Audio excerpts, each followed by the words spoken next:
Adab itu bukan hanya dari santri kepada guru, guru juga punya adab kepada murid. Kalau guru melihat murid salah, jangan komentar di sosial media, tanya dulu muridnya. Ya, jangan langsung main sesat-sesatkan dan murtad-murtadkan.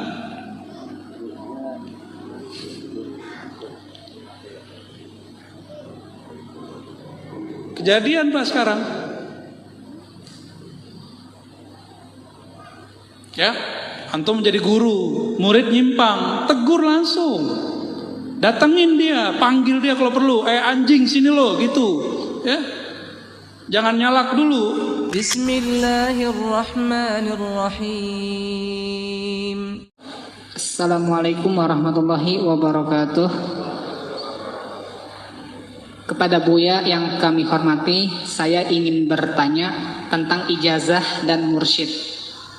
Kalau kita punya guru dalam ijazah hadis, bagaimana sikap yang sepantasnya untuk menghormati jasa beliau yang sudah kasih ijazah ke kita?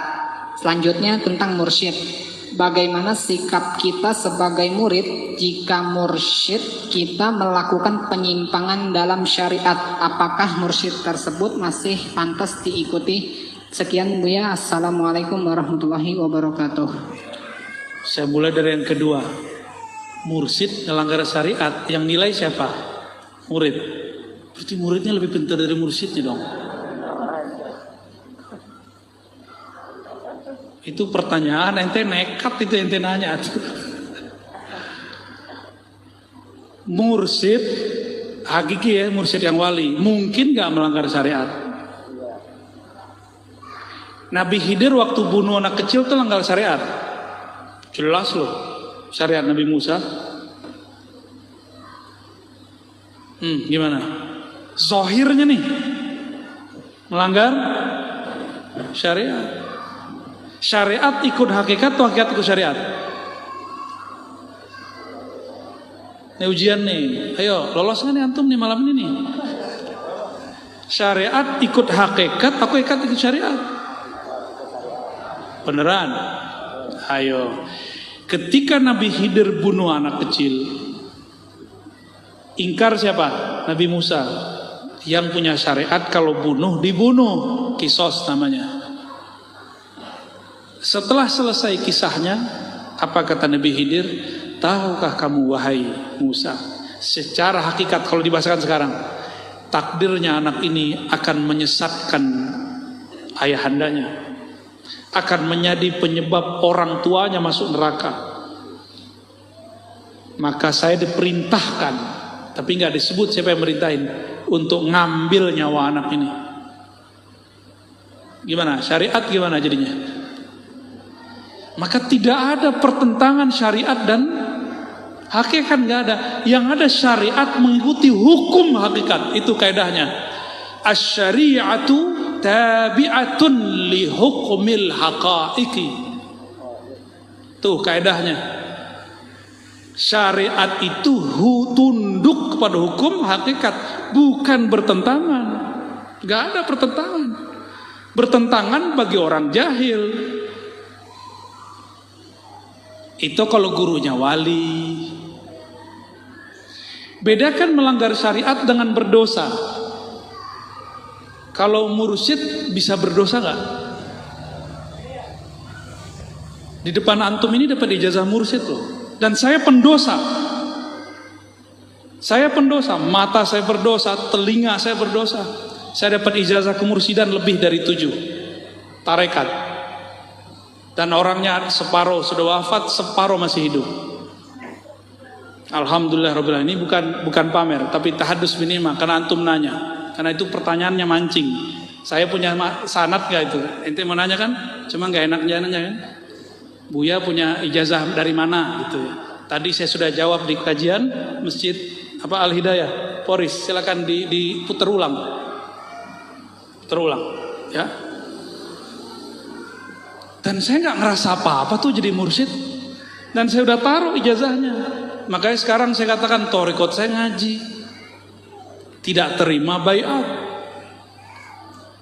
Gak terima bayat. Yang ada cuma talqin zikir. Talqin zikir ada di kalangan ahli hadis, ada di kalangan ahli thariqah. Dan saya gabung dua-duanya. Apa ahli hadis ketika meriwayatkan hadis talqin harus jadi mursyid? Kan enggak. Kalau di thariqah wajib jadi mursyid dulu baru meriwayatkan talqin. Itu beda tuh. Makanya rasa ahli hadis meriwayatkan talqin itu beda dengan rasa ahli thariqat meriwayatkan talqin. Itulah yang membuat Abah Anom itu menjadi dahsyat zikirnya. Padahal yang ngajar cuma la ilaha illallah, Allah Allah itu aja dari dulu. Pasti ada murid Abah Anom nih, kecium di wajahnya ya.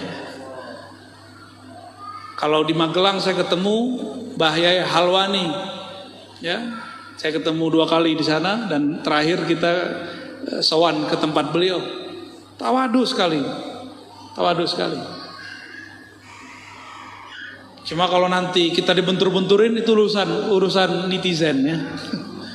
Maha benar netizen dengan segala komentarnya. Shadaqallahul azim.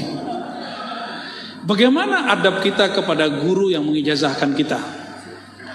Adab itu bukan hanya dari santri kepada guru. Guru juga punya adab kepada murid.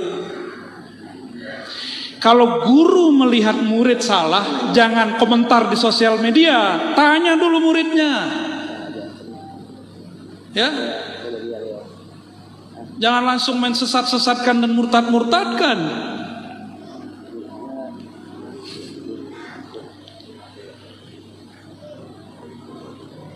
Kejadian Pak sekarang.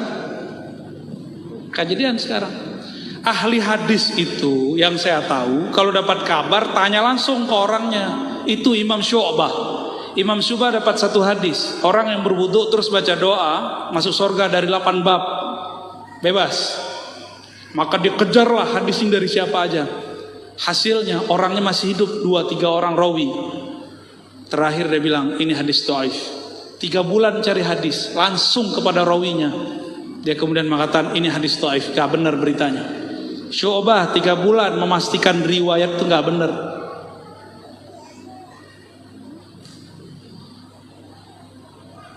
Ya, antum menjadi guru, murid nyimpang, tegur langsung.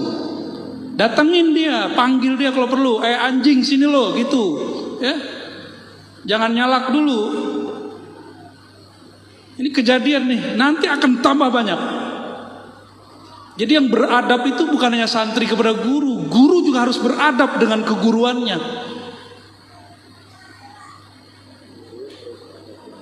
Ini marah siapa ya? Marah ke ente. Aman ya? Ya, lanjut.